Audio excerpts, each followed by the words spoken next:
The officer was doing his best to keep a straight face, but the circus in my backyard was really pushing his limits. Karen, dressed in a pastel power suit, clutching her clipboard like it was a sword, was pointing at my swimming pool as if she'd just uncovered a crime scene. "This is unauthorized private usage of community property," she screeched. "Arrest him immediately!" Officer Martinez glanced at her, then at me, his eyes silently begging the universe to explain why his career had led him to this.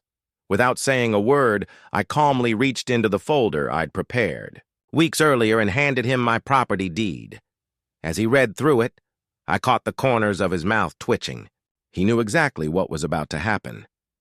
Karen was standing on a mountain of delusion, and it was about to crumble. And to think, none of this chaos would have ever happened if I hadn't decided to finally treat myself. After years of bouncing, between noisy apartments, I wanted peace, and I wanted a pool. So when I found this charming 4-bedroom colonial tucked into a quiet neighborhood, I didn't hesitate. The backyard pool sparkled at me like it was calling my name. I signed the papers that same day, already imagining summer afternoons with a cold drink in hand and no upstairs neighbors stomping around. The previous owners told me proudly they'd built the pool themselves over a decade earlier, and the paperwork confirmed it. Fully private property. Mine. My first week in Willowbrook Estates felt like stepping into a postcard. Neighbors waved, kids zipped by on bikes, and everyone smiled like they were in on some suburban secret. But then came the knock. A blonde woman in her 50s stood on my porch, posture stiff, clipboard tucked under her arm like a badge of authority. "Welcome," she said, her cheer sounding more rehearsed than genuine. "I'm Karen Henderson, president for life of the HOA. That last part should have been the red flag. She shoved a thick packet of HOA rules into my hands, and while pretending to chat, casually peered over my shoulder into the backyard. Her eyes lit up when she saw the pool. "Oh, lovely," she cooed. "We're so glad the community pool will stay in good hands." I blinked. "Sorry, what?" "That pool," she laughed lightly as if I were a clueless child, "has always been a shared amenity. The previous owners were very generous. I assume you'll keep up the tradition." Before I could argue, she was already striding away, waving like royalty over her kingdom.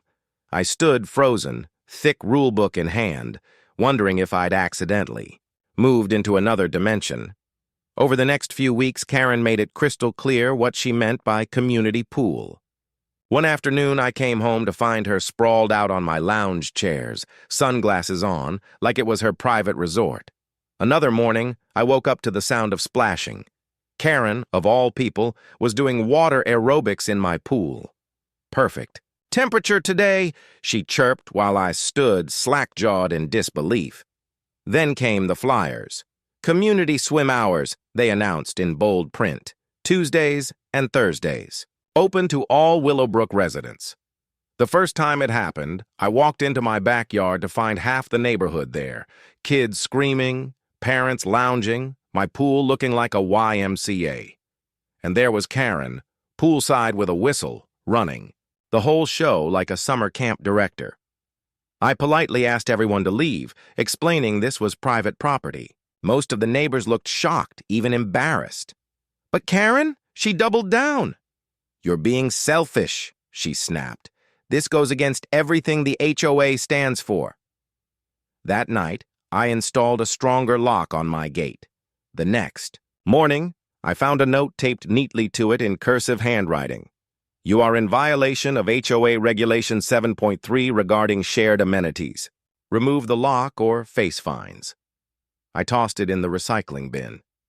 2 days later, another note appeared. This one laminated. It listed out pool rules she'd completely fabricated. No diving, open 8 hours a.m. to 8 hours p.m., no glass containers. Karen had basically crowned herself aquatics director of my backyard. I started asking around, hoping a neighbor would back me up. Most shrugged. "That's just Karen," they said. Tom, who lived 2 doors down, told me she'd once tried to turn his hot tub into a community relaxation station. He only got her to back off after threatening legal action, so clearly I wasn't her first victim.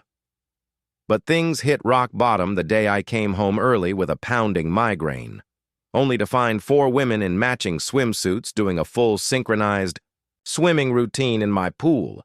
And who was barking instructions on the sideline? Karen, of course.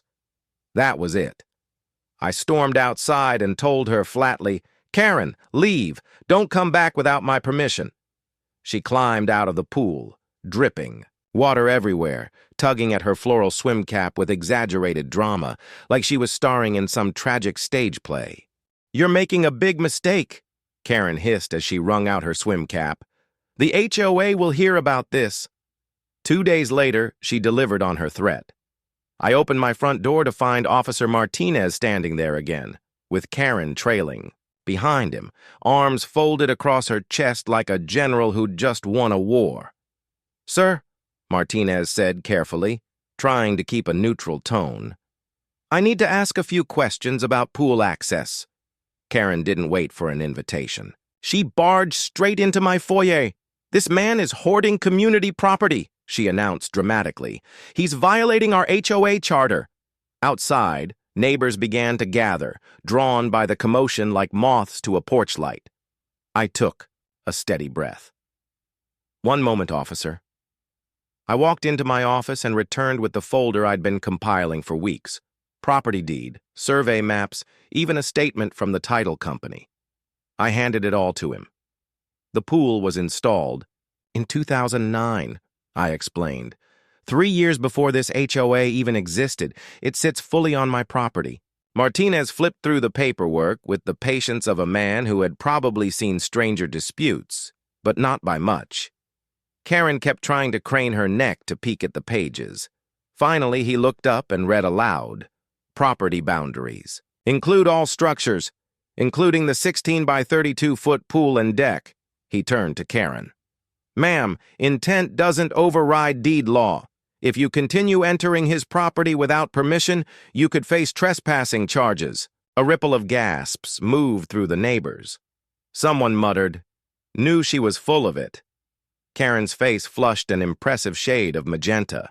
She turned to the crowd, desperate. "But you've all used this pool. You know it's always been—" But no one stepped up. Her loyal subjects had vanished. Martinez closed the folder, handed it back to me, and said, "Sir, you're well within your rights." Then, fixing Karen with a look, he added, "Ma'am, this is your only warning." As the officer walked back to his car, Mrs. Chen from across the street called out, "Karen, we need to talk. This has gone too far." Others nodded. Tom crossed his arms and added, "Time for a special HOA meeting." Karen looked like she'd swallowed a lemon. "This isn't over," she spat.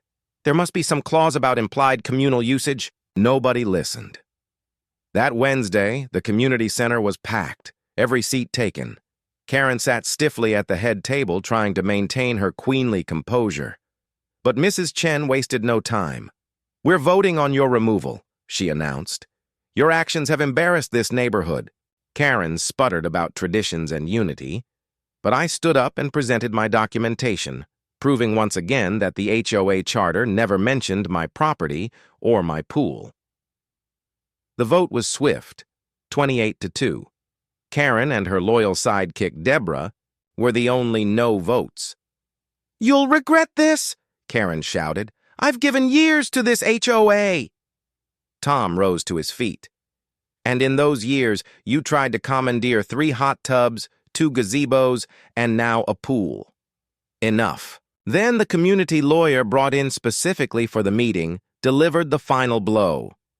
"Karen," he said, "while reviewing property boundaries, we discovered something. Your home is actually 15 feet outside HOA jurisdiction. You've never legally been a member or eligible for the board." The room went silent. Then laughter broke out. Someone whispered loudly enough for all to hear, "She's not even in the HOA." Her entire reign had been built on a mistake. Karen bolted, slamming doors on her way out, and peeled off in her car with squealing tires. 2 weeks later, I was back in my pool, floating peacefully with a drink in hand. My new security system chimed cheerfully. Welcome to private property. This pool is not community property. The fence was higher now, cameras discreet, and the peace absolutely priceless. Karen, though, got one final surprise, a $5,000 legal bill charged directly to her for acting outside her authority.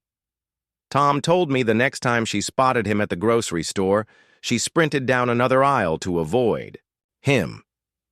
As I floated under the sun, the security speaker chimed again when a delivery truck passed.